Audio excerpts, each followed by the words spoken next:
মা, আফরিন, কোথায় তোমরা? এই যে দেখো, তোমাদের দুজনের জন্য গিফট নিয়ে এসেছি। কি ব্যাপার?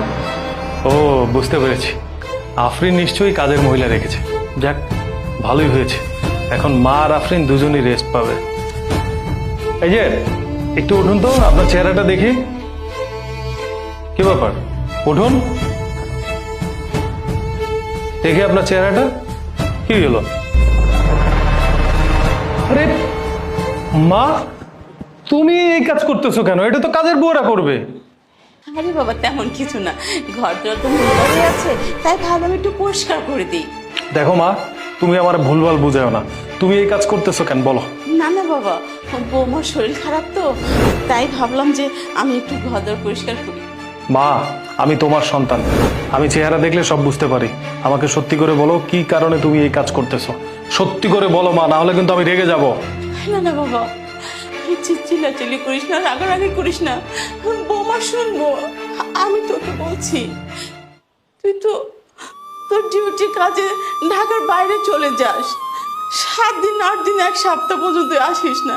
ওই সময় বৌমা আমাকে ঘরে সব কাজ করায় বুয়াদের মতো, আমাকে বসে থাকতে দেয় না, আমার মতো অত্যাচার করে, আমার সাথে খুব খারাপ ব্যবহার করে। আমি তোকে বিয়ে করেছিলাম বাবা, যাতে আমি একটু ভালো থাকি, কিন্তু আমার কপালে সুখ সইল না বাবা, আমার কপালে সুখ নাই। মা, তুমি কি আমাকে ছেলে মনে করো? তাহলে তো তুমি আমাকে কল দিয়ে জানাইতা, জানাওনি কেন? কি করে তোরে ফোন করে বলবো বাবা, আমার ফোনটা যে বৌমা নিয়ে নিয়েছে, যাতে আমি তোর সাথে যোগাযোগ না করতে পারি। বুঝতে পেরেছি, তোমাকে আর কিচ্ছু বলতে হবে না, আমি ওকে ডেকে ওকে সাহায্য করতেছি। দাঁড়াও। আফরিন, আফরিন। আরে হ্যাঁ, এগুলো এত চিন্তা করার কিছু নেই। আরে মেঘ, তুমি তুমি কখন আসলে? আর মা, আপনাকে এই কাজগুলো কে করতে বলেছে? হ্যাঁ, আমি আপনাকে বারণ করেছি না কাজ না করতে? হয়েছে হয়েছে, আমার সামনে আর নাটক করতে হবে না। তুমি আমার মায়ের সাথে যা করেছো, আমার মা সব আমাকে বলে দিয়েছে। আরে মেঘ, তুমি কি বলছো এসব? আর মা, আপনাকে না ডক্টর বলেছে রেস্ট করতে, এইসব কাজ তো আমি নিজে একাই করতে পারবো, আপনি গিয়ে যান, রেস্ট করুন। তোমার এই সস্তার ড্রামা না আর চলবে না।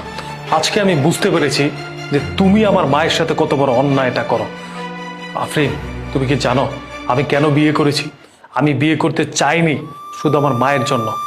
আমি দেশের কাজের জন্য ঢাকার বাইরে 7 দিন 8 দিনের জন্য চলে যেতে হয়।